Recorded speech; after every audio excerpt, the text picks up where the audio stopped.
The chairman of London's King Edward VII Hospital has written to the company behind the Australian radio hoax call, protesting at the truly appalling stunt. Lord Glenarthur said the apparent suicide of the nurse who received the call, Jacinta Saldana, was tragic beyond words. The letter was just part of a cascade of criticism heaped on Sydney's 2-day FM radio for breaching the Duchess of Cambridge's privacy while she was being treated for acute morning sickness. Jane Death reports. Jacinta Saldana's husband and 2 children have called her our beloved Jacinta. The police say they're treating her death as unexplained. But as people left flowers at the family home in Bristol, some feel her apparent suicide can be, at least partly, explained by the prank call she took from 2 Australian radio presenters, pretending to be the Queen and Prince Charles. You know what? They were the worst accents ever. The nurse put them through to the Duchess of Cambridge's ward, where another nurse unwittingly gave them details of Kate Middleton's condition. The day after the Duchess was discharged, Jacinta Saldana was found dead.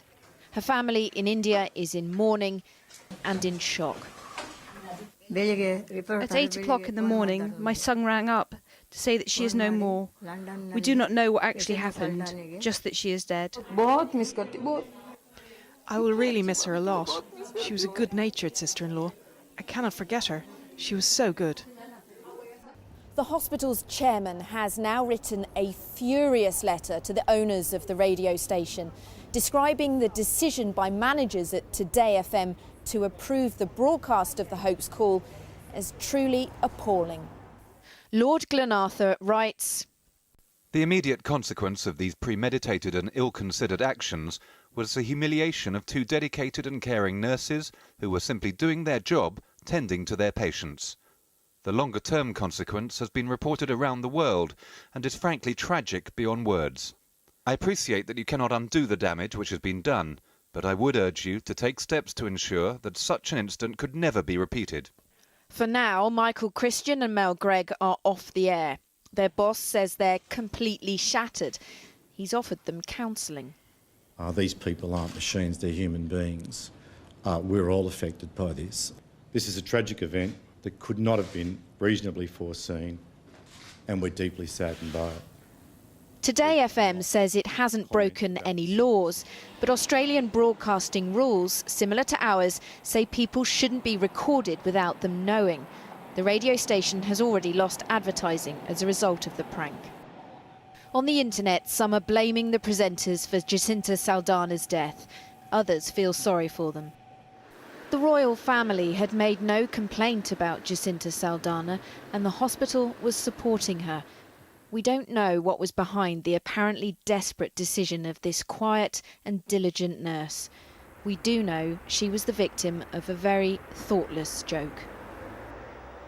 Well, earlier I spoke to Michael Idato. He's a journalist with the Sydney Morning Herald, and I started by asking him what was next for the 2 radio DJs. These guys are not very well known. They're not high-profile radio personalities. They are in effect, summer radio kind of fill-in hosts. So it's possible that, that the worst that will happen to them is that, they will kind of fade into kind of inglorious invisibility, in a sense. There's a lot of anger kind of being directed at them, but I don't know that there's any tangible punishment. We know the presenters have been suspended and that the radio station have suspended break-taking advertising for the next few days, but they're also saying that they haven't broken the law. In effect, they haven't done anything wrong. Does anybody agree with them on that? The prevailing feeling here is that, the station needs to take responsibility for the fact that this prank has had a very tragic outcome. The intended target, which is the Duchess of Cambridge, is a pregnant woman and having a difficult pregnancy and someone who is hospitalised. And I think that, when we talk about kind of trying not to aim these pranks at vulnerable people in society, I don't think there's anyone more vulnerable than a mother-to-be. That was Michael Idato talking to me from Sydney earlier.